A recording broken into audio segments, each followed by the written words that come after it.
تو تکبر کیا ہے، اس بارے میں چند باتیں عرض کرنی ہے۔ تکبر اہل علم کا زیور نہیں ہے۔ تکبر اہل علم، جن کو اللہ نے علم دیا، جن کو اللہ نے کوئی مال و دولت عطا فرمائی، جن کو اللہ تبارک و تعالیٰ نے دنیا میں کوئی حیثیت دی، اگر ان کا یہ خیال ہے کہ یہ حیثیت، یہ اہلیت، یہ قابلیت اور یہ مال و دولت اور یہ جاہ و حشم ہماری عقل کی وجہ سے ہمیں ملی ہے، تو یہ عقل کا خناس ہے اور یہی تکبر ہے۔ اللہ تبارک و تعالی، آپ صلی اللہ علیہ وسلم نے فرمایا کہ اللہ تبارک و تعالی فرماتے ہیں کہ تکبر، بڑائی، یہ میری چادر ہے، یہ میری ردا ہے، بس جو اسے کھینچے گا، یعنی جو تکبر اختیار کرے گا، میں اس کی گردن توڑ دوں گا۔ اور گردن توڑنے کا مقصد کیا ہے کہ اسے مختلف طریقوں سے پریشانی میں مبتلا کر دوں گا۔ بظاہر ہم دیکھتے ہیں کہ اللہ تعالی مال و دولت بھی لوگوں کو دے رہے ہیں اور ان میں بڑائی اور تکبر بھی ہے، اور انہیں کچھ ہو بھی نہیں رہا،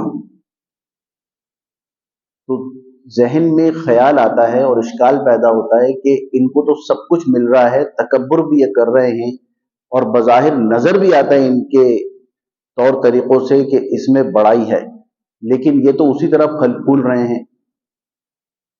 تو دیکھیے، ایک بات تو یہ ہے کہ جب اللہ تبارک و تعالیٰ نے کوئی بات بتا دی اور لسان نبوت صلی اللہ علیہ وسلم سے وہ بات جاری ہو گئی، تو یہ تو پتھر پہ لکیر ہے کہ ایسا تو ہونا ہے۔ پہلی بات تو یہ، اس میں اشکال پیدا ہونا نہیں چاہیے۔ دوسری بات یہ ہے کہ ہمیں کیا معلوم اس کے اندر کی کیا کیفیات ہیں۔ بہت سارے لوگ ظاہری طور پہ بہت خوشحال نظر آتے ہیں اور تکبر بھی ان میں بھرا ہوا ہوتا ہے، لیکن ذرا ان کے اندر جھانک کے دیکھیے کہ کیسی کیسی ابتلا میں اور پریشانیوں میں وہ ملوث ہوتے ہیں، مبتلا ہوتے ہیں۔ تو یہ خطرناک چیز ہے جو انسان کے اندر ہے، عاجزی کا نہ ہونا اور تکبر اور بڑائی کا ہونا۔ تکبر کی مختصر سی تعریف یہ ہے کہ انسان جو نعمت اللہ نے دی ہے اسے اپنی صلاحیت سمجھے کہ یہ میری صلاحیت اور میری قابلیت کی وجہ سے یہ نعمت ملی ہے، یہ ہے تکبر۔ اور جس میں ذرا سا بھی جو سلیم الفطرت ہوگا، جس کی عقل ٹھکانے ہوگی، وہ فوراً یہ کہے گا کہ میرا کچھ بھی نہیں ہے۔ میرے دوستو، ہم سب اللہ کے دھر کے بھکاری ہیں، بھکاری۔ مجھے ایک بات بتائیے، ہماری آنکھیں، ہمارے کان، ہمارے ہاتھ، ہمارے پاؤں، ہمارا جسم، گردہ، اعضاء، یہ سب ہمارے ہیں کیا؟ اگر ہمارے اپنے ہوتے تو ہمیں ان پہ اختیار ہوتا۔ ہمیں ایک سانس کے اوپر اختیار نہیں ہے، ایک سانس پہ۔ یہ ہمارے نہیں ہیں، اسی لیے ہم اپنی مرضی سے اسے سلامت نہیں رکھ سکتے۔ اگر ہم اپنی مرضی سے اسے سلامت رکھتے تو ایک دنیا میں شخص وہ شوگر کا، بلڈ پریشر کا، جو عمومی بیماریاں ہیں اس میں مبتلا نہ ہوتا، کیونکہ یہ سب ہمارا ہے، ہمارا اختیار ہے۔ یہ چونکہ ہمارا نہیں ہے، ہمیں بھیک میں ملا ہے، ہمیں ملا ہے، ہمیں دیا گیا ہے، اور یہ امانت کے طور پہ دیا گیا ہے۔ اور مومنین کے بارے میں تو اللہ فرماتے ہیں، مفہوم ہے کہ میں نے تمہاری جانوں کو جنت کے بدلے خرید لیا۔ تو خریدی ہوئی چیز پر کسی کا اختیار نہیں، صرف اس کا اختیار ہے جس نے خریدی ہو۔ میں نے ابھی دکان سے کوئی چیز لی اور باہر آ کے مجھ سے ٹوٹ گئی۔